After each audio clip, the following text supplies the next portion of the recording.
To jama'a barkanmu da saduwa cikin wani sabon bidiyo namu na factorization.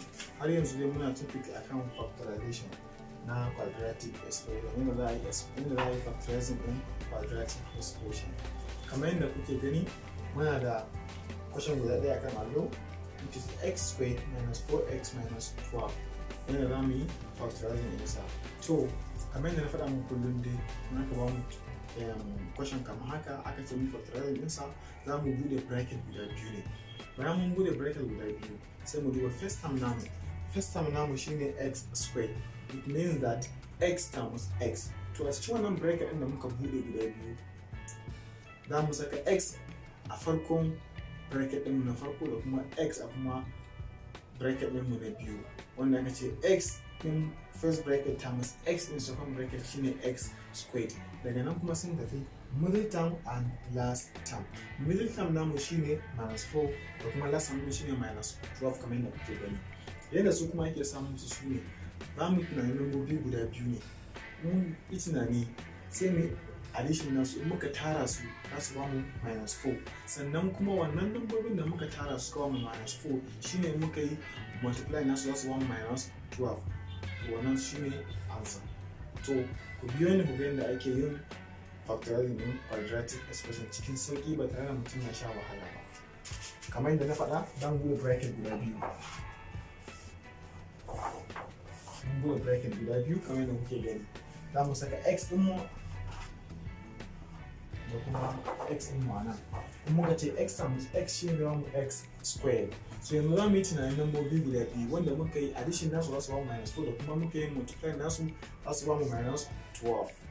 To bari mu ce minus 12 times 1 equals to times 2. Here is plus equals to minus 12.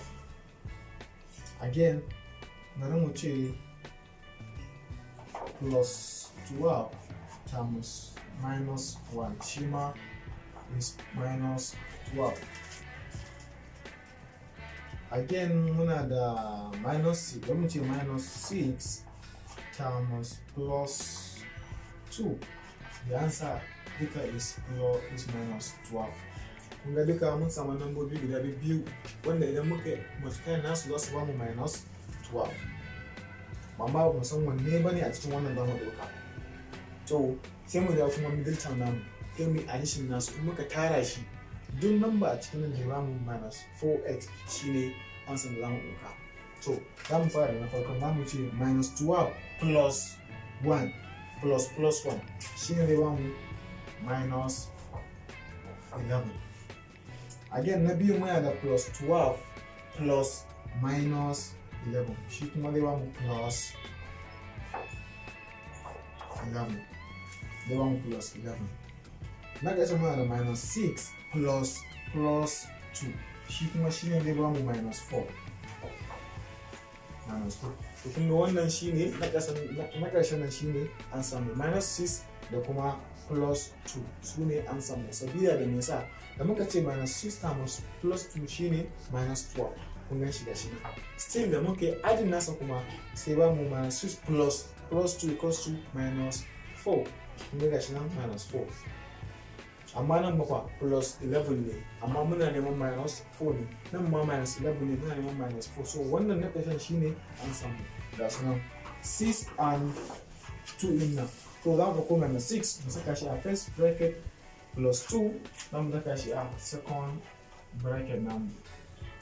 To wannan shine our final answer, shine x minus 6 and x plus 2 su ne our final answer.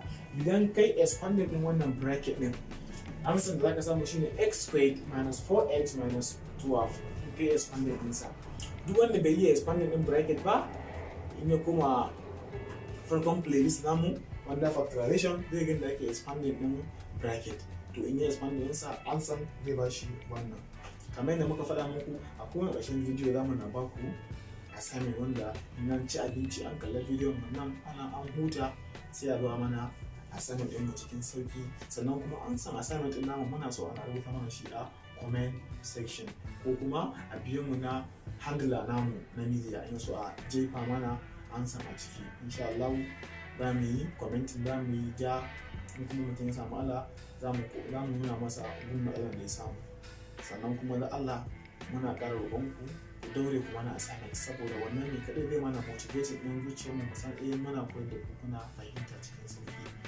Sannan kuma idan akwai wanda mutum bai fahimta ba, ko kuma mutum yana da tambaya, ko kuma wannan topic ɗin ba shi yake so a koyar ba, yana son topic ɗin da yake ba shi wahala, shi ma zai yi magana a comment section. Insha Allah za mu yi organizing video na musamman mu daura kowa ya gani shi ma ya amfana. Assignment ɗinmu na yau shine